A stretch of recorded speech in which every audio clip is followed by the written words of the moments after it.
কি দিনকাল রে, চৈত বৈশাখ আষাঢ় শ্রাবণ চলে গেল, মহিষ খান পাকে না। আরে হাফ কেজি মহিষ ধরি আনলাম মোর কিয়াটা কলসিটা, হাফ কেজি মহিষ অত বড় একখান ভুয়ত হাফ কেজি মহিষ পাকা নাই। সুবানের বাড়ি বলি যা কোনো জন সুবানটা যেন আইসা মহিষ খান পাখি নুন লাগিছে, আল্লাহ জানুক, কইছে না তো কয় নাই। আর মানসি রে কি অবস্থা।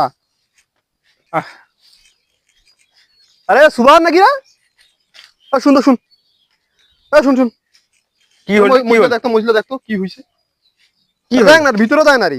কি হয়েছে তোর মাছ? তুই তো বর্তমান 420 420 কোম্পানির বিয়ে হয়েছিস তিস্তা পাড়াত, আর 9 রমজানের মাঠে তুই সবাইকে পরামর্শ দিয়ে বেসিস।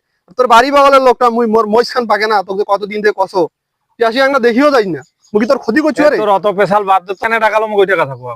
তোর মহিষ খান দেখুন সেই পাকন পাকিছে, মোর খান পাকে না কেন? তোর তো ফলও কম দেখে চুরি।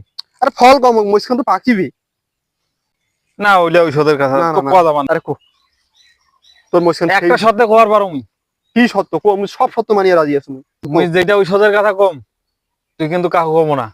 তোর মনে হয় মুই কাহো কভারে কোনো দিনও কাহো কভার না, হ্যাঁ তো ওইটা যাই দিয়ার কো মুই তাই দিম। ফুলবাড়িতে কিন্তু 3খান সারের দোকান আছে, রতন সারের আছে, ওই রাখান বাবুর আছে, আর বুল্লার আছে। তিনখানতে কিন্তু পাবো, কিন্তু কোয়া যাওয়ার না কাকু, বুঝা পাইছি?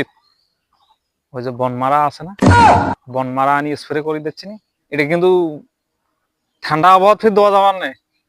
যে সময় দেখো কোরার রোদ পড়ছে ওই সময় দিব, ওর সাথে একটা লবণ দিব, কাজটা আরো দ্রুত হবে, বুঝছিস? তাহলে মুই গেনু দোকানত, আবহাওয়া খারাপ না আর কোনো পরে রোদ উঠিবি, রোদ দিয়া নাইবে, পানিটা নিচলে তো সমস্যা, মুখ তো খুব দ্রুত নাকি। যা যা যা যা যা, দেরি করি না, যা। আচ্ছা থাকিস, মুই গেনু। তো মোষ পাকে সব তাড়াতাড়ি যা। মোর সাথে শয়তানি না, মুই বেগুনের আবার কি করনু? তুই মোক ভালো বুদ্ধি দিছিল, এইবার দিছু না বাস খান, খালি দে, তারপর টেনশন পাচ্ছি। ঠিক আছে।